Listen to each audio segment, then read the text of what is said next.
à toutes et à tous, bienvenue dans le Journal du Fight, épisode 10, journal que j'ai le plaisir de toujours présenter avec le manager de la Bulgaria Top Team, monsieur Guillaume Pelletier. Guillaume, comment ça va? Ça va super bien, comme d'habitude. Et quand on se parle et qu'on fait un JDF, ça va encore mieux. Salut à tous les gars, j'espère que vous allez bien. Soyez bien attentifs, beaucoup de choses à dire sur ce JDF. Gros retour sur un raid, ça va être intéressant. C'est ça. Alors, on va revenir direct sur les combats qu'il y a eu. Premier combat, ça a été Hugo Guillon, combattant de la Bulgaria Top Team, face à Franck Martin. Il me semble que c'est un combattant de Nice, du Boxing Squad, qui faisait ses débuts en professionnel. C'est ça. Voilà. Donc, qu'est-ce que tu as pensé, toi, de ce fight? Qu'est-ce que j'en ai pensé? C'était moche. C'était moche. Faut être honnête, hein. Tu sais, c'est pas parce que Hugo est un combattant de la BTT que je vais dire que ça mérite Fight of the Night et compagnie. C'était moche dû au profil très particulier de son adversaire. Son adversaire n'a pas permis à ce que ça strike, à ce que les mecs puissent avoir des échanges intéressants. C'était très axé JJB, tu vois, c'était très grappling JJB. C'était pas beau à regarder, mais c'est la conversation que j'ai eue avec Hugo après son combat. Il y avait des erreurs. C'était pas le combat le plus beau de sa carrière, mais c'est du vert, c'est une victoire, c'est le plus important. On combat pour ça, donc satisfait. Mais pour les fans, un petit peu moins, effectivement. Voilà, c'était très particulier comme combat, effectivement. Ouais, je te rejoins complètement. J'ai rien de plus à ajouter. Franchement, ouais, j'espère que la prochaine fois, Hugo va peut-être mettre un KO ou quelque chose où il y a un peu plus de spectacle parce qu'on sent qu'il a les capacités en plus, quoi. Oui, il est capable. Il avait fait une Ouais. superbe performance à Samouraï au Ouais, Canada, où il met un super front kick. Il finit avec une guillotine. Il est capable, hein, il est vraiment capable. Mais là, le profil très particulier de son adversaire a fait que c'était compliqué de combattre, tout simplement. Il a fallu se rouler par terre, quoi. on va passer au prochain. On a eu Kenzo Soroaes Silva face à Elvis Chapada. Alors moi, je suis sincère, je l'ai pas vu ce combat. J'allais te dire, s'il te plaît, me demande pas, je l'ai pas regardé. J'ai pas envie de Ah, me bon, mais dire. Je c'est suis quoi, on le désolé, les gars. passe? Ouais, c'est pas grave. Bah, il y a Jordan Zebo. Celui-là, par contre, je l'ai regardé. Jordan Ouais. Zebo, que je salue. Je sais pas si vous le connaissez, c'est le Fauve, a.k.a. le casseur de cage. Franchement, ce mec, il a une shape déjà de malade. C'est un combattant vraiment que j'apprécie humainement, tu vois, de ce qu'il dégage en dehors de l'octogone. C'est vraiment, j'ai envie de dire, un nounours. C'est vraiment une patte, ce mec. Et puis dans la cage, il fait le taf, quoi, tu vois. Déjà, il a un physique de malade. Et puis les mecs, la façon dont il les prend, il les met sur l'épaule, il les jette au sol, quoi. C'est plaisant de voir des amener au sol comme il fait. Et même en striking, hein, franchement, il est complet. J'y prédis un bel avenir à ce mec, franchement. Je sais pas ce que tu en penses, toi, de Jordan Zebo, Guillaume. Bah, moi, je vais essayer de pas trop être uniquement dans le côté positif comme toi, tu vois, parce que je pense que dans une Ok. victoire, il y a même toujours du négatif. Mm. Déjà, chapeau à son adversaire. Sincèrement, son adversaire venait de nulle part, 0-0. Et en fait, le Ah, c'est coup, vrai. vraiment solide, hein, pour le coup. Il était vraiment solide. Moi, ce que je peux reprocher à Jordan Zebo, en fait, c'est que effectivement, il y a un côté très spectaculaire de jeter les mecs comme un sac de pommes de terre, tu vois, ce qui est vraiment joli à regarder.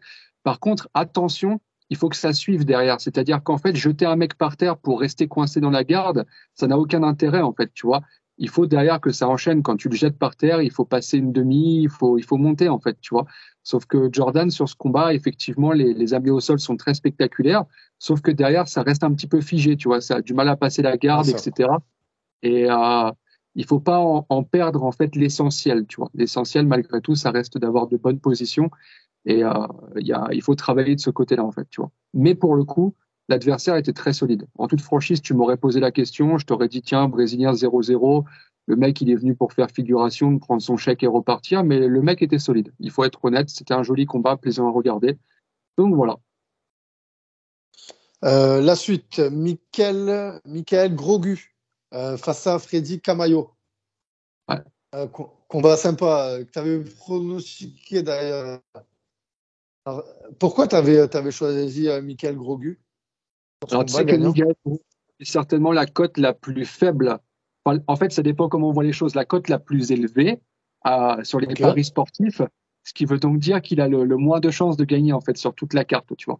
Et Ouais, pour ouais. le coup, moi, je l'avais gagnant et j'ai joué et j'ai gagné euh, parce qu'en fait, je le connais un petit peu. On a discuté pas mal, mais surtout, je connais son entourage. Je connais un de ses très bons amis qui s'appelle Oumar Sy. Donc, on sait que dès lors que ça traîne du côté de chez Oumar, c'est solide et ça frappe fort. Et ben là, c'était solide et ça frappait fort, quoi. Donc, I'm not surprised, motherfucker. Ouais, ouais, KO, Grand and Pound, premier round, franchement, il a fait le job. Ouais. Ben, on va passer au prochain, Karim Gadji contre Amari Deric, ouais. Décision, franchement, je m'attendais pas à voir Karim Gadji perdre. J'étais un peu surpris quand même sur une décision, tu vois, sur 3 rounds. Ok. Bah, je vais Je te sais pas toi ce que contredire.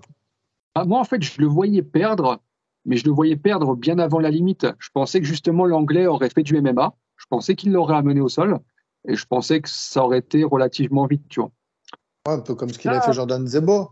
absolument, tout à fait. Ouais, Sauf que, alors, soit Amari Dierik est moins fort que Jordan Zebo, ou soit Karim Gadji s'est entraîné très très fort. En tout cas, il a super bien défendu les tentatives d'amener au sol.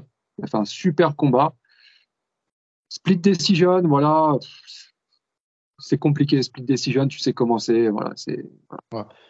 Qu'est-ce que t'en penses, toi, de la transition de Karim Gadji comparée à celle de Cédric Doumbé? Est-ce que peut-être c'est Euh, pas les mêmes enjeux, tu vois? non, je dirais que Karim Gadji a été plus vite lancé dans le grand bain que Cédric Doumbé. On voit que Cédric Doumbé, il est quand même vachement protégé. Voilà, dès son deuxième combat en MMA, il a déjà pris Jordan Zebo, comment dirais-je, Gadji. Ouais. Zebo, qui est un lutteur très solide, comme on l'a dit tout à l'heure, hein, qui jette ses adversaires par terre. Euh, mais de l'autre côté, Cédric Doumbé a jamais pris un lutteur du calibre de Jordan Lutteur. Zebo. Ouais. Pas Donc, encore, peut-être. Pas encore, pas encore. ah ouais, je vois ce que tu veux dire. La nouvelle est tombée ce On soir. va y venir. Effectivement, ça chauffe, ça chauffe. On va, Mais le combat ne se on va fera y jamais. venir. D'ores et déjà, le combat ne se Ah, fera jamais. Jamais, jamais. ouais, niveau accord entre les deux organisations. On parle de Non, Cédric Doumbé, vs Baki, Baysangour Shamsudinov. pour moi, ce combat est beaucoup trop dangereux pour un des deux. Ouais, pour un des deux. Ouais, en plus, les deux, ils sont invaincus. Les deux sont invaincus. Moi, je pense pour Cédric Doumbé, hein, vraiment. Moi, je pense que Cédric Doumbé, il peut se faire mettre en difficulté, hein. Bah, le truc, c'est que je pense que Baki a les capacités pour striker face à Cédric Doumbé. Sauf que si on parle de MMA pur, je pense que c'est compliqué. En toute franchise, je suis le manager de Cédric Doumbé. Jamais je fais ce combat. Et tu peux me proposer l'oseille que tu veux et les after-parties que tu veux avec, mais non, on n'accepte pas ça. Non, non, non, impossible. Trop de risques, trop de risques, très sincèrement. Donc, j'y crois pas. On retourne dans la carte d'Arès. Le combat, j'ai envie de dire, qui était le plus attendu pour moi. D'ailleurs, n'hésitez pas à mettre en commentaire le combat que vous attendiez le plus, enfin, même celui qui vous a surpris le plus dans cette carte d'Arès. Moi, pour moi, ça a été celui-ci. Déjà parce que ben, l'autre fois, il avait été annulé. On parle bien sûr de Fabiola Pidroni vs Asamiri. Euh, franchement, waouh, waouh, quel fight! C'est franchement, c'était impressionnant. Comme je l'avais dit, moi j'avais vu Fabiola combattre à l'Octo Fight à Marseille et elle avait détruit son adversaire. Et là, ben là, j'ai l'impression que ça a été encore la même chose. Enfin, c'est pas une impression, c'est que ça l'a été. Ce grand endpoint, enfin vraiment solide, hein. Ouais, tout à Solide, fait. solide. Bah, encore une fois, c'est comme pour Et Michael. puis, ben, Excuse-moi de te couper, ça a bugué, je ouais, crois. vas-y, Donc, vas-y. c'est comme Ouais, ouais, pour vas-y. En fait, c'est une surprise pour les gens qui ne connaissaient pas Fabiola. Mais en toute franchise, c'est pas du tout une surprise de mon côté. Comme tu le sais, on en avait parlé. Je m'attendais à ce type de combat. Euh, je voyais pas Asia Miré en fait résister aux attaques de Fabiola. En fait, je voyais pas comment elle pourrait défendre. Et on peut voir, hein, Fabiola, c'est une tentative d'amener, un essai, une réussite. Et une fois au sol, c'est bloqué complètement. Ça bouge plus de là, quoi. Euh, voilà, je m'y attendais. Mais visiblement pas les autres. Je dirais que, comment dirais-je, du côté média l'engouement général, en fait, a fait que bizarrement, Fabiola était challenger dans ce combat, tu vois. Euh, Visiblement, Assia était très favorite aux yeux des bookmakers et des différents médias, tu vois. Euh, voilà. Voilà. J'étais surpris d'ailleurs, mais voilà, ça s'est passé en fait exactement comme je m'attendais.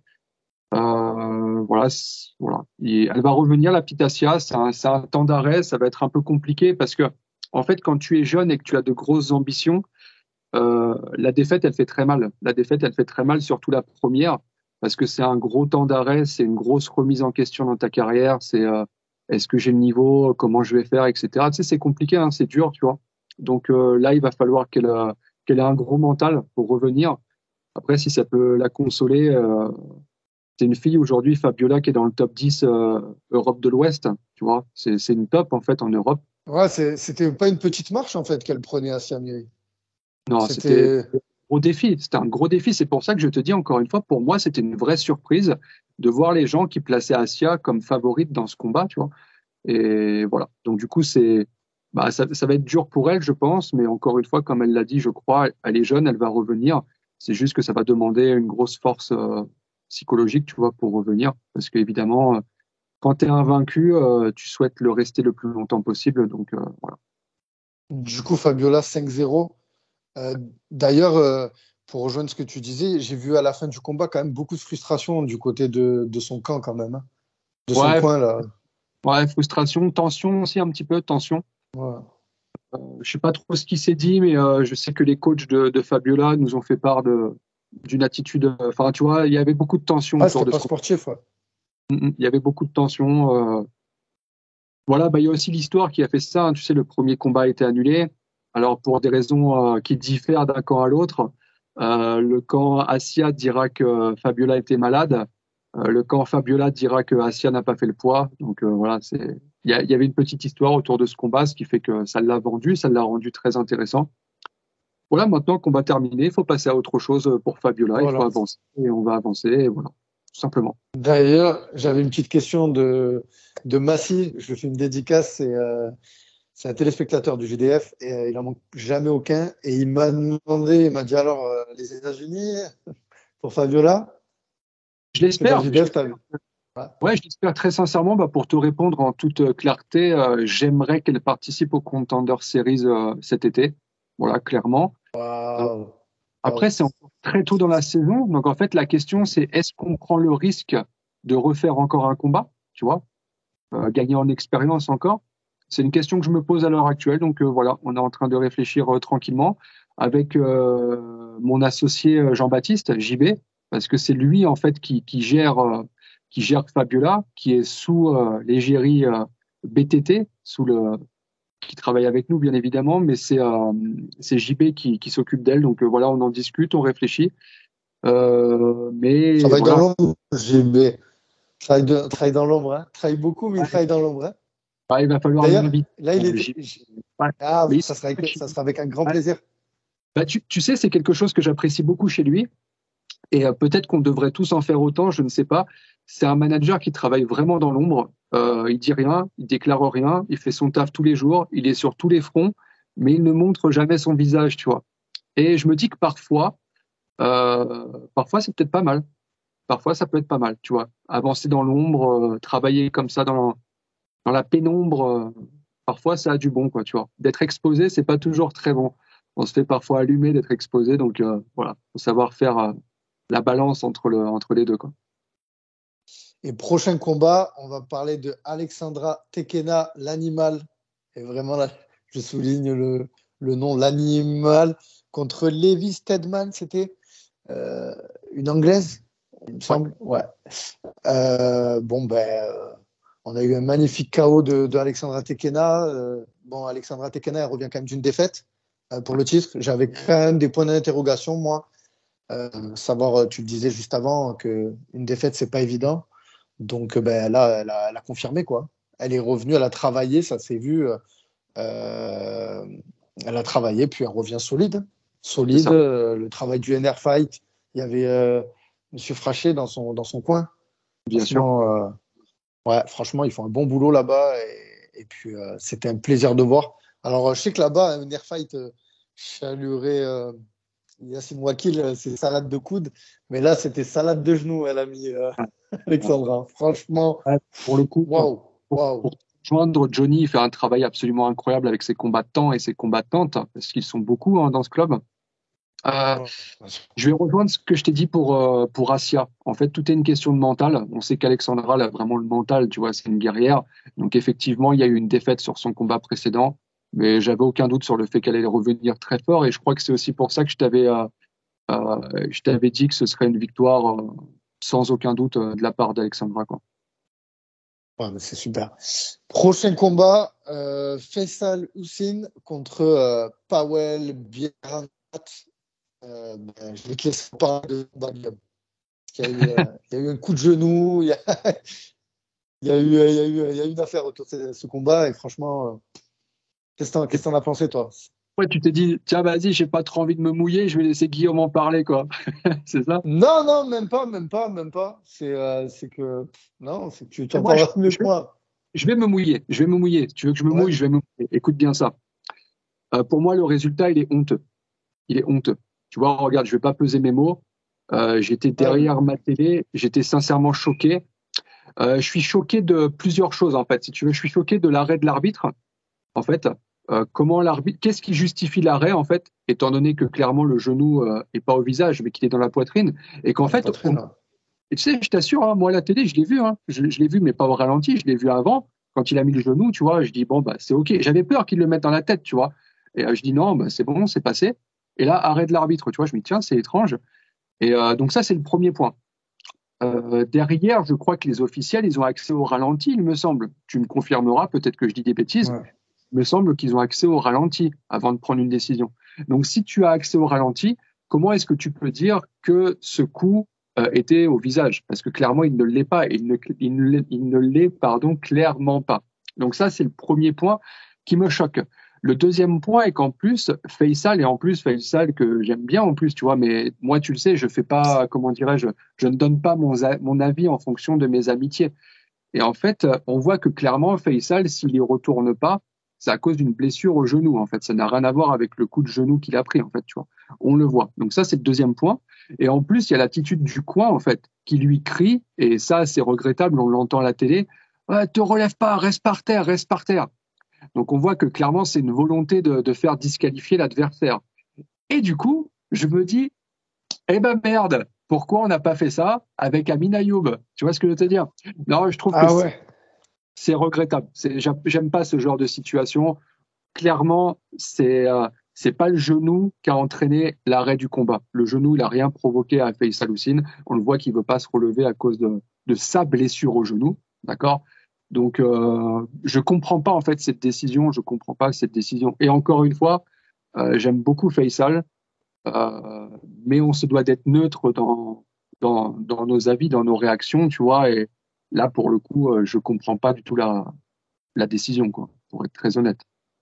Ah ouais, non, mais je te rejoins, hein, franchement, c'était bizarre. Enfin, du coup, apparemment, il a été emmené à l'hôpital après, dès après le combat, quoi. Il a été hospitalisé. Enfin, du Certainement coup, pour mais ouais, certainement pour son genou. Mais en tout cas, ça reste une disqualification et coup illégal, quoi, que ça n'est pas.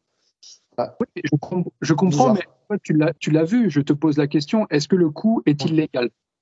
Ben ouais, vu il est pas dans la tête et qu'il est dans. Non, je te demandais, est-ce que le coup est illégal? Ah non, non, il l'est pas. Non, non, il l'est pas. Voilà. Non, non, il l'est pas, justement. Mais ouais, c'est vrai que c'est bizarre. Franchement, ça serait intéressant de savoir ce que les juges, enfin, même l'arbitre, hein, savoir pourquoi il en a décidé ainsi, quoi. Ouais, ce serait Ouais. intéressant. Franchement, ce serait très intéressant et j'espère qu'on va pas avoir la même politique qu'au football. Tu sais qu'au football, en fait, les arbitres sont interdits de communiquer après les décisions et après les combats. Tu vois? Sauf que je pense que ça apporterait un vrai côté humain si l'arbitre vient devant un média comme le tien ou un autre et qu'il explique. Moi, mon interprétation est celle-ci. Tu vois, après, il peut se tromper, c'est humain, on peut tous se tromper, Bien tu vois. sûr. Moi, qui viennent s'expliquer. Parce que là, pour moi, c'est incohérent, en fait, tu vois. Le coup, il n'est pas illégal, mais il y a disqualification. Enfin, pour moi, il n'y a rien de cohérent là-dedans, en fait, tu vois. Et le problème, c'est que c'est pas la première fois. C'est pas la première fois qu'on on a des décisions étranges ou Tu vois, regarde, encore pas plus tard qu'hier soir, il y avait l'Hexagone. J'ai cru Ouais, comprendre qu'il y a une décision très litigieuse. ouais, Laetitia Blo, la championne. Là. Tu vois ce que je veux te dire? Et je pense qu'on aurait tous à y gagner si les arbitres et juges étaient autorisés à communiquer, en fait, à s'exprimer. Ben, tu sais quoi? Dans pas très longtemps, je dois interviewer un arbitre de l'UFC. Donc, ça va être une question que je vais lui poser. Tu vois, je vais en prendre note et justement, je lui parlerai de ce cas de figure. On passe au combat suivant, Guillaume. On passe au combat suivant. Baysangour Shamsudinov vs Alexander Michael. Bon, ben, le Brésilien qui a eu un palmarès tout monté, ce que tout le monde disait. Ben, franchement, il a été solide quand même. Hein. Solide? Ouais, il a tenu les 3 rounds. Il a tenu les 3 rounds. Moi, je m'attendais à une victoire expéditive de Baysangour. Ça l'a pas été. Et surtout sur le 3e round, j'ai vu que les deux, ils étaient quand même cramés. Mais bon, Baysangour, il avance toujours. Bon, mais voilà, pas de surprise. C'est une victoire de Baysangour. Je sais pas toi ce que tu en penses de Baysangour. Et est-ce que pour toi, il a le niveau d'aller à l'UFC ou tu le vois encore rester sur le circuit français? Étant donné que là, je crois qu'il a 9 ou 10-0 quand même. Hein. 6-0. 6-0, pardon. 6-0. Ouais. 6-0, ouais. Par rapport à ta question, je vais te répondre que c'est beaucoup trop tôt, je pense, pour mettre Baysangour à l'UFC. Pourquoi? Parce qu'en fait, il a jamais encore vraiment été mis à l'épreuve. Il a jamais encore pris un vrai gros adversaire, tu vois, sans manquer de respect à ses adversaires précédents. Moi, j'aimerais qu'il prenne un nom français, tu vois, un mec dont on a des certitudes, dont on sait qui il est et dont on sait que ça pourrait être un prospect qui partirait lui aussi à l'UFC, tu vois. En fait, une vraie guerre des prospects, tu vois, pour qu'on sache où en est Ouais. Baysangour. Aujourd'hui, moi, les combats de Baysangour, je connais tellement pas ses adversaires qu'au final, j'ai aucune information, tu vois. Est-ce que c'est une vraie performance ou pas? Là, pour le coup, le 9-0, on a vu qu'il a affronté précédemment, il avait pris personne, tu vois. Donc, c'est compliqué de te répondre, mais moi, j'aimerais vraiment voir Baysangour contre un mec.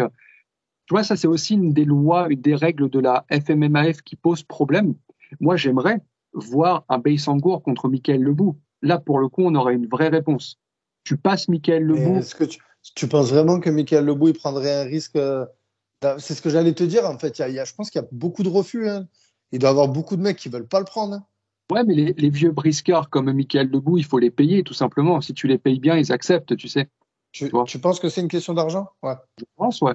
Mais Ouais. malheureusement, comme je t'ai expliqué, la règle de la FMMAF fait que ce combat ne peut pas avoir lieu, tu sais, parce que Michael Lebou a certainement plus de 30 combats. Tandis que Baysangour en a que 6, et par conséquent, le combat est impossible selon les règles de la FMMAF. Et selon les règles de la FMMAF, je vais te dire un truc très choquant. Benoît Saint-Denis est parti à l'UFC à 8-0. Si on avait respecté les règles de la FMMAF, il aurait fait que 3 combats. Il aurait été que à 3-0. Parce qu'il a 5 combats sur lesquels il a pris des adversaires qui avaient beaucoup plus de combats, tu vois. Donc je pense que cette règle aussi est à revoir. Parce qu'on peut le voir, Benoît Saint-Denis a passé des mecs qui avaient 70 combats sans aucun problème, mais ces combats-là, on n'aurait pas pu les organiser en France. Donc je pense que cette règle, elle doit être réétudiée. Je pense qu'on doit plus faire du cas par cas, observer qui est l'adversaire et ce qu'il a fait, plutôt que son nombre de combats. Parce que son nombre de combats, ça veut rien dire en fait, tu vois. Tu peux être à Mais de... 15-0. Tu sais, il y a un Bulgare, excuse-moi de te couper, il y a un Ouais, Bulgare vas-y, vas-y. il y a un Bulgare chez nous, il est à 18-0. Il a pris 18 trompettes. Tu vois, il est vraiment pas bon. Il y a Morgan Charrière qui est venu en Bulgarie. Il l'a mis KO il y a 2 ans. Tu vois. Donc, ça veut dire que ce Bulgare à 18-0 pourrait pas affronter un mec qui a 3-3 en France. Mais je te promets, je connais des 3-3 français qui pourraient taper ce mec-là à 18-0. Tu vois. Donc, je pense que la règle, il faut la réétudier et faire plus du cas par cas que du nombre de combats, en fait. Tu vois. Là, c'est trop simplifié, en fait. Tu vois.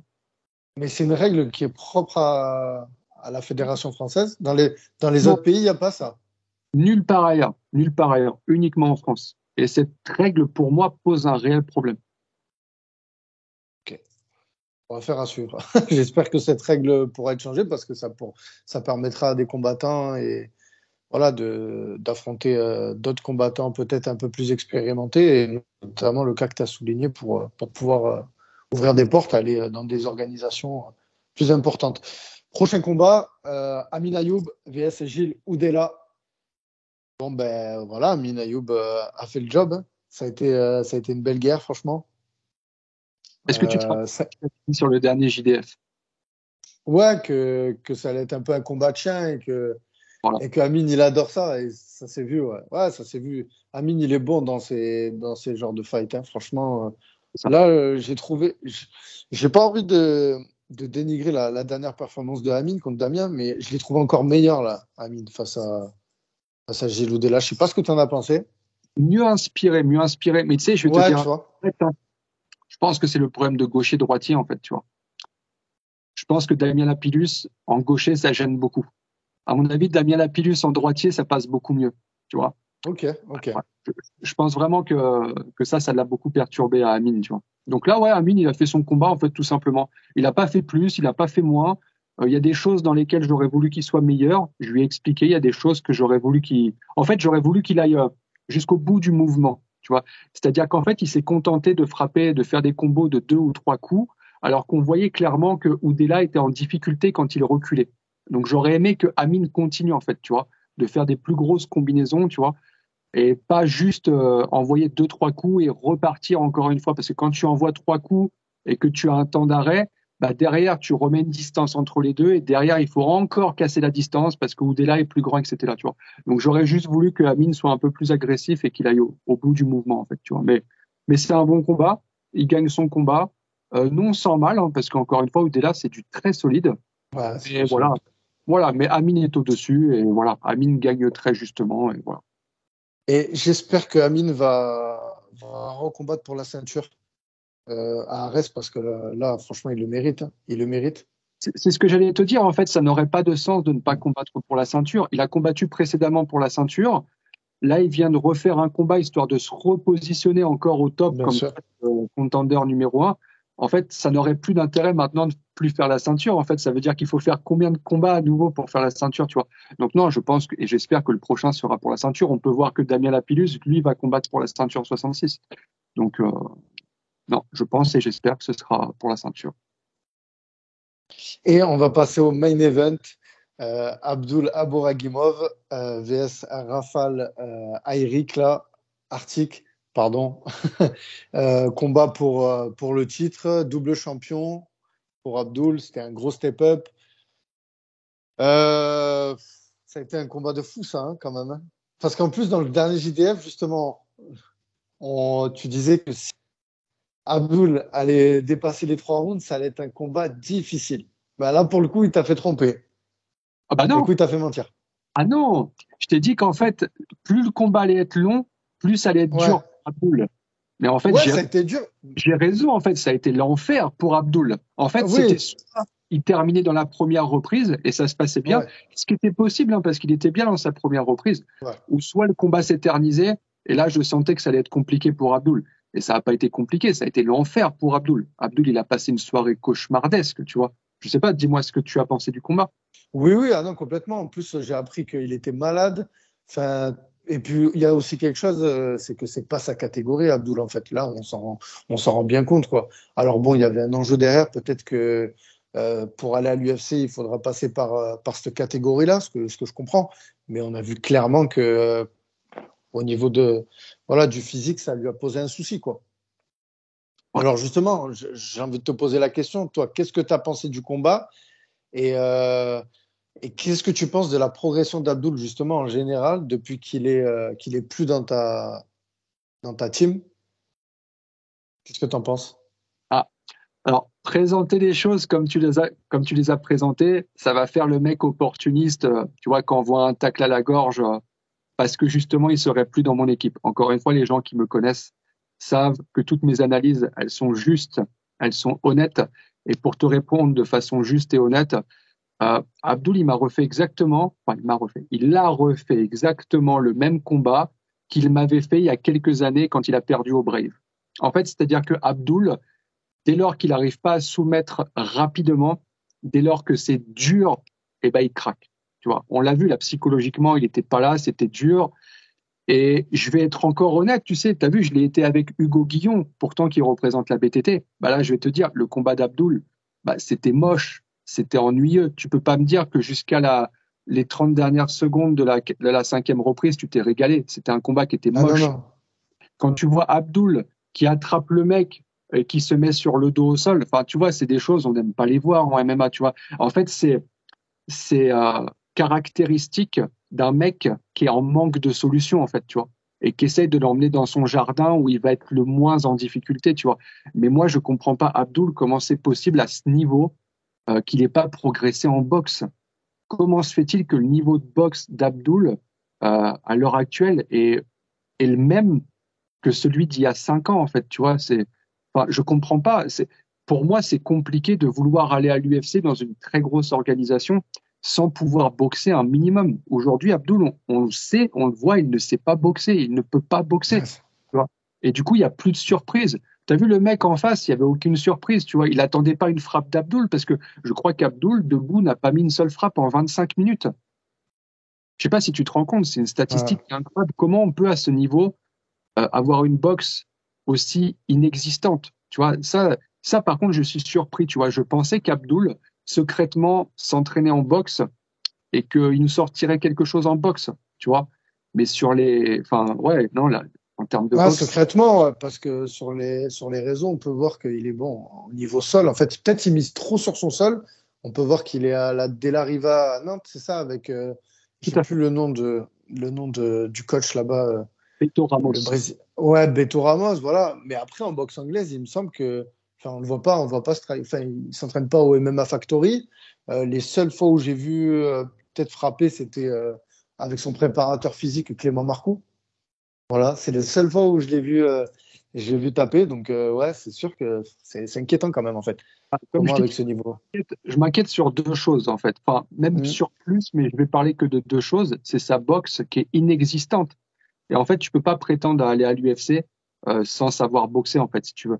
Même les meilleurs grappleurs ou les meilleurs lutteurs de l'UFC, ils ont au Ouais, moins de boxe, tu vois, quelque chose de correct, tu vois. Donc ça, pour moi, c'est un gros problème. C'est un très, très gros problème, quoi. ben, je sais pas ce qu'il va penser de son combat, tu vois. Enfin, quelle conclusion il va en tirer. S'il écoute le podcast, c'est cool parce que son ancien manager lui donne encore des conseils. Ouais, Donc, je trouve bah, tu sais, ça. J'espère ouais, qu'il y a dans son entourage, il y a des gens qui vont lui dire ça parce que ben, on sait que beaucoup, des fois, il y a beaucoup autour de soi quand on est à ce niveau-là. Il est quand même à 16-1.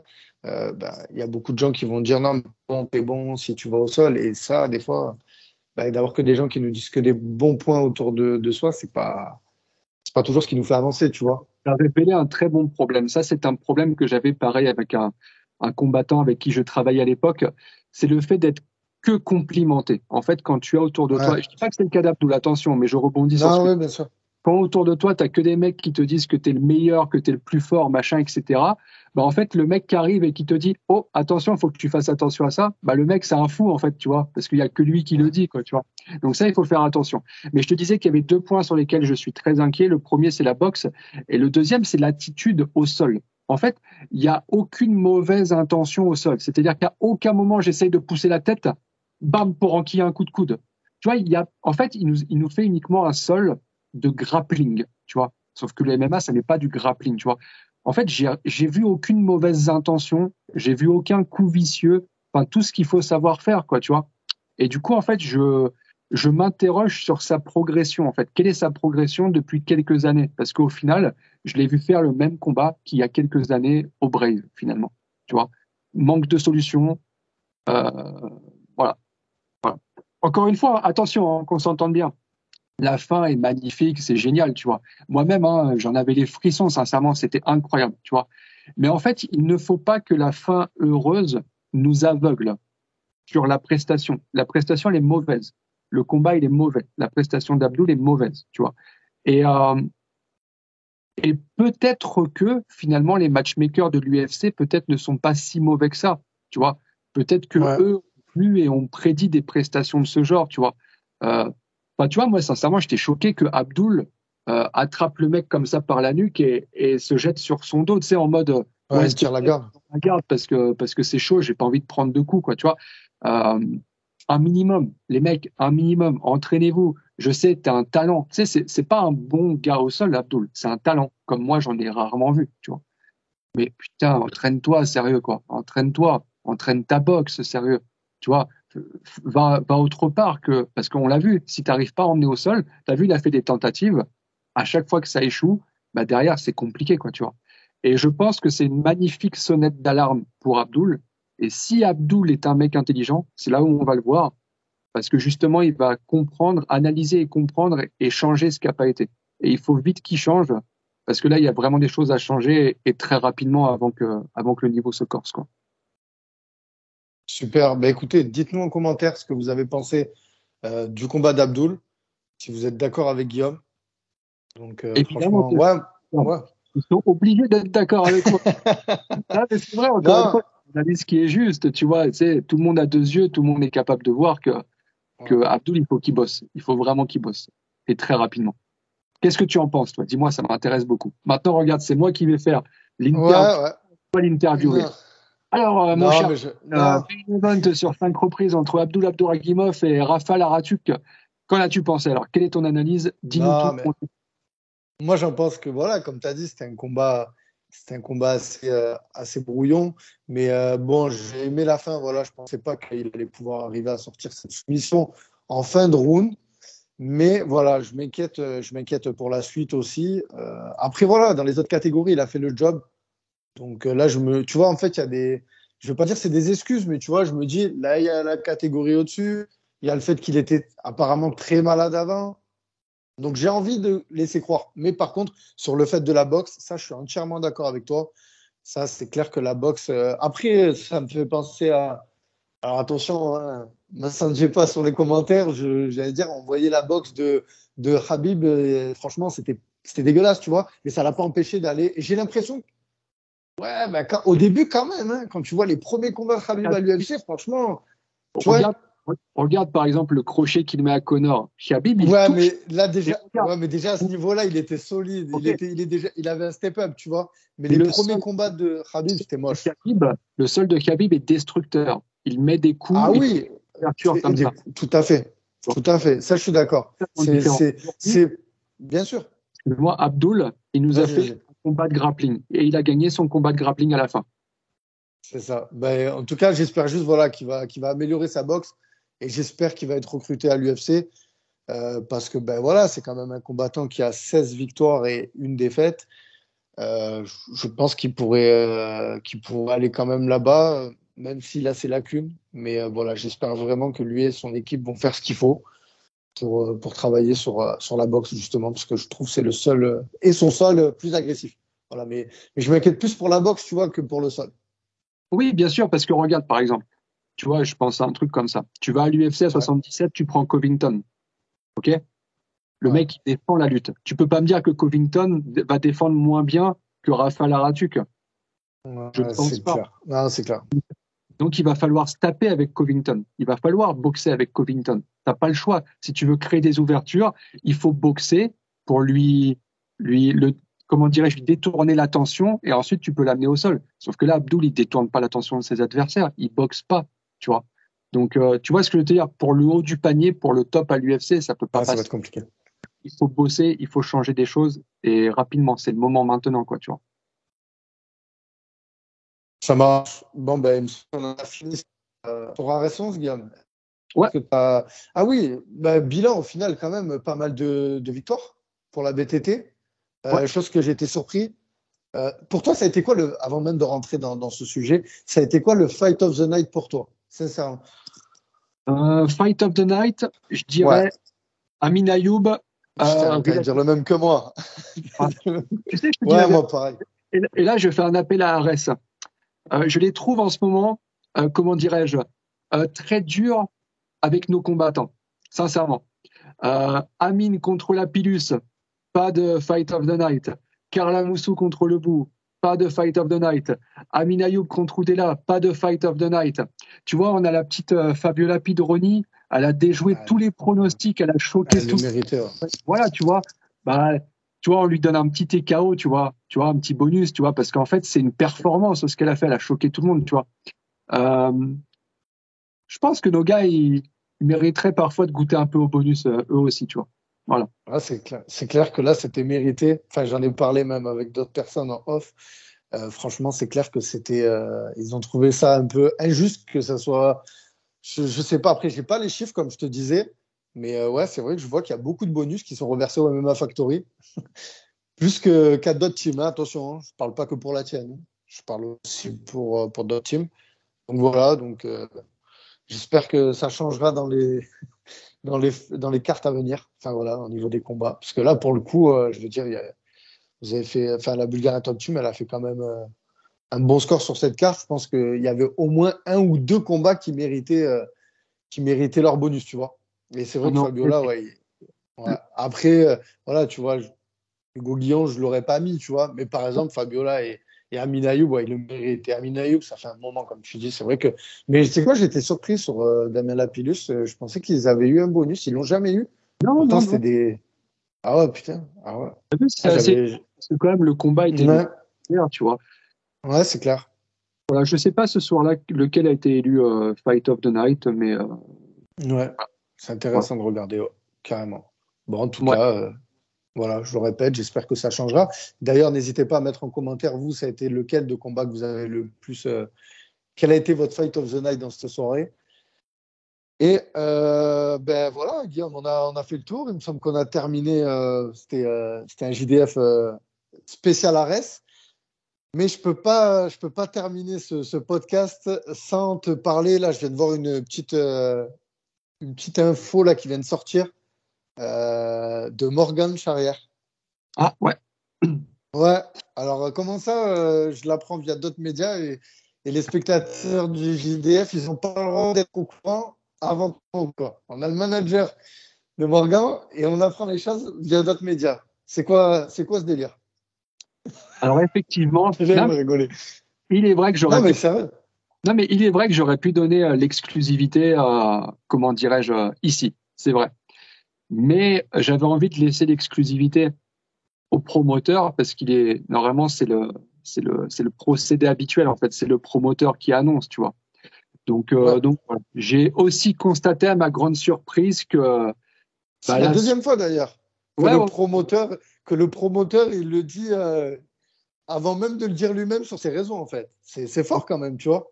plus je vois parce qu'on me l'a envoyé le screen où il est écrit d'après nos sources, c'est de la sueur. Ouais, Mais il y a un truc c'est ça, beaucoup on plus parle de la simple. sueur. D'après nos sources, c'est vous prenez votre téléphone, vous appelez Guillaume Pelletier, il va vous confirmer si la source est exacte ou pas. Et du coup, vous pourrez écrire d'après Guillaume Pelletier, quoi, tu vois. Mais il semblerait que mon nom ne doit pas être associé à la sueur. Donc voilà, c'est comme ça. Je le regrette aussi un petit peu. Comme je te dis, en fait, le premier informé de ce combat, c'est moi, tu vois. Mais je voulais laisser l'exclusivité encore une fois au promoteur, parce que normalement, c'est comme ça qu'on doit travailler, tu vois. Mais voilà, d'après les sources de la sueur, et bah, le combat allait se faire, donc bah, qu'il se fasse alors. Et je remercie la sueur du coup d'avoir sorti l'information. Comme ça, on est informé qu'au mois de mars, on aura un joli combat de la part de Morgan Charrière, quoi. Voilà. Eh ben voilà, parfait pour clôturer le podcast. Guillaume, merci. Je te dis à très bientôt. Je voulais vous remercier, les champions. Parce que maintenant, tous les spectateurs du Journal du Fight, c'est les champions, je les appelle comme ça. Donc, merci les champions d'avoir laissé des commentaires, de liker la vidéo. Ça nous aide énormément. On avance petit à petit, mais on est là. Et puis, ben, à très bientôt pour un prochain JDF. Merci Guillaume. À très vite. C'est les gars, à très vite. Restez connectés. On revient la semaine prochaine.